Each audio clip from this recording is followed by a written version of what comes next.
I've paid back about $6,000 and some change. I had to rely on family members to help me, and I'm still digging out the hole.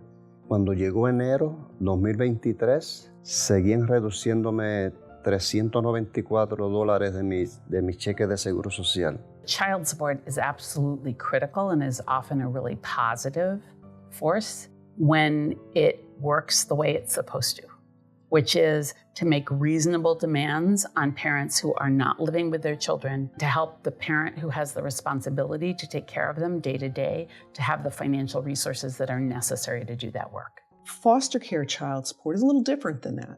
Foster care child support came into being in around the 1980s when the federal government was making moves to require beneficiaries of federal government programs to repay those programs, to recoup monies, particularly if somebody benefited from a public assistance program and then came into money. The government felt it should be able to recoup those funds. A very similar theory went into, let's have parents repay the cost of maintaining a child in foster care. In New Jersey, we specifically put that in line with our child support guidelines. It is called child support, and that means that there are some extraordinary means of collecting those debts. Most income can be garnished for a debt in the range of 10 to 25% of someone's income. For something that is deemed child support, you can collect 50 to 65% of someone's income. And certain kinds of income are not available to creditors generally, such as Social Security disability or VA benefits. But those can be garnished for something that is deemed child support.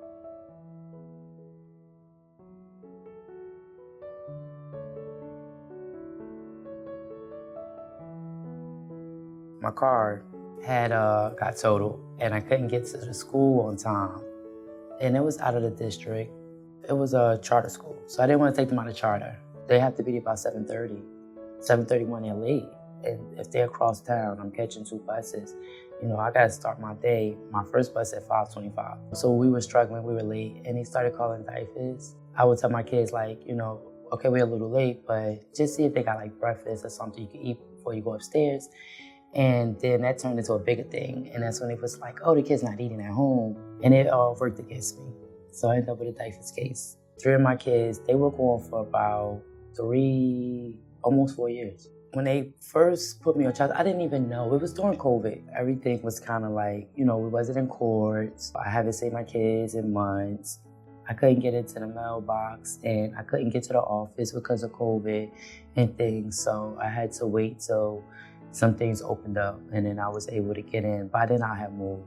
They put me in retroactive. They went back 3 months and automatically put me in arrears for $1,600, right? So by the time the court date came, my funds was automatically digged into. That left me with barely enough, you know, to get by. I had to pay my rent, you know, and it was hard because I was paying my rent, and before that, I was able to pay my bills and take my kids out. So even though they were in diapers, we were, you know, do like fun day. You know, when I have visits, I'll ask if I could take them somewhere. We went to Dave & Buster's, we'll go to the buffet, you know, things like that. But once they went into my funds, you know, I couldn't do it no more. There they are trying to establish a safe and stable home in order to get their kids back, and we're taking money from them. It's even worse when those kids are back home, and then we're literally taking money out of the home where the child is. And we're calling it child support, but we're taking money from the home where the child is living.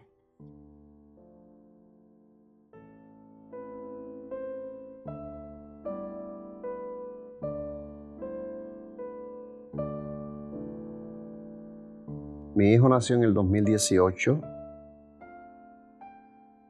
y ahí como a las 3 semanas empecé a pagar el child support, manutención infantil,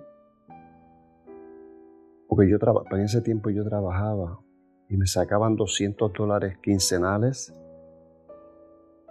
Y hasta el 2020 ya no pude trabajar más porque yo soy retirado, cojo mi seguro social. O el seguro social me mandó una carta donde me iban a reducir dinero de mi seguro social. A mí me sacaban $394 mensuales cuando me sacaban el seguro, del seguro social para manutención infantil.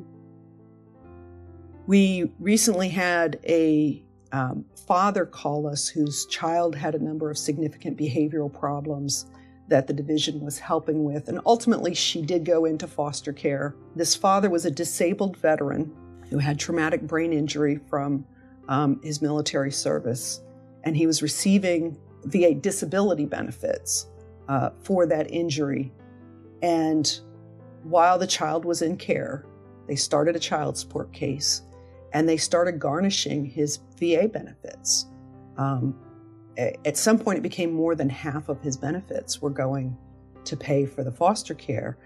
And he was in an affordable housing situation, but with half of his income gone, he really risked losing that housing. And since a significant barrier in many, many cases to reunification is housing and having sufficient housing for all of the children who need to come home, the garnishment of his VA disability benefits was very significantly risking his eviction from the only home he had, which was affordable, which would also interfere with the ability to reunify with his daughter. So that is a pretty common problem we're seeing, is garnishing the income risks housing, which risks reunification. I feel it was like set up for me to fail.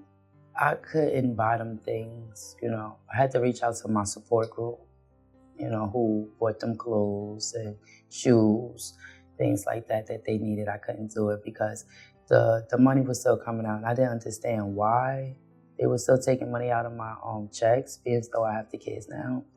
But then they said that because they was taking care of the kids when they took the kids from me, that I owe them, and I have to pay them back. Que el sistema de DAIF a veces hace cosas buenas, pero a veces no. Me sentí un poco incómodo con el sistema de DAIF y quitarme ese dinero. Yo pago mortgage de mi casa y ese dinero me hacía falta lo que me sacaban ellos. We sometimes imagine, well, you have a family and we're charging them child support and pursuing child support, and that must be because somebody decided it was a good idea for this family to pay child support, and the people at child support decided it was a good idea to pursue an order. The reality is that in most, or at least many jurisdictions, what happens is that when a child is placed in foster care, the case is pretty much by the computer system automatically referred to child support. And child support has no choice, once it receives that referral, to pursue an order. They really kind of took the discretion of caseworkers out of the mix. And I don't know whether that's the intent. I think it makes it easier in a way for them, but they've really automated it. So it's computers speaking to computers. They should help the families that's just struggling. We might be behind a bill, but we're good parents and we're trying to take care of our kids the best way we can. And we have to work, and, everything is expensive. Nothing's cheap. Everything's going up. And just taking child support from someone who's trying, they're trying to get their kids, and it's just, that hurts them. That puts them in a place where, how can they get their kids back? Putting aside what it does to the family, it's much more expensive to have kids in care for that extra bit of time than it is than the money that you're recouping from that child support. We compared families that were in counties that happened not to charge child support with families that were in counties that charged a lot of child support. So the families were the same, except that they happened to live in one county or another. And in Wisconsin, where we did this research, there's over 70 counties. So we had lots of different counties that had lots of different policies, and we could compare the families. And what we estimated was that for every $100 of child support that was charged a month, children were likely to spend 6 more months in care before reunification. So you can think about, again, just focusing on the money, how expensive it is to have a child in foster care for 6 more months, to have all the case management and everything else that's involved with that, just to be having that $100 a month order. In July of 2022, the federal government implemented new guidance about what an appropriate case means for foster care child support. We have asked DCF, given the facts of individual cases, to reconsider whether this family was an appropriate family to refer for child support. So that appropriate cases standard under federal law is what we're hanging our hat on here, particularly in light of the updated federal guidance. You know, it's a trade.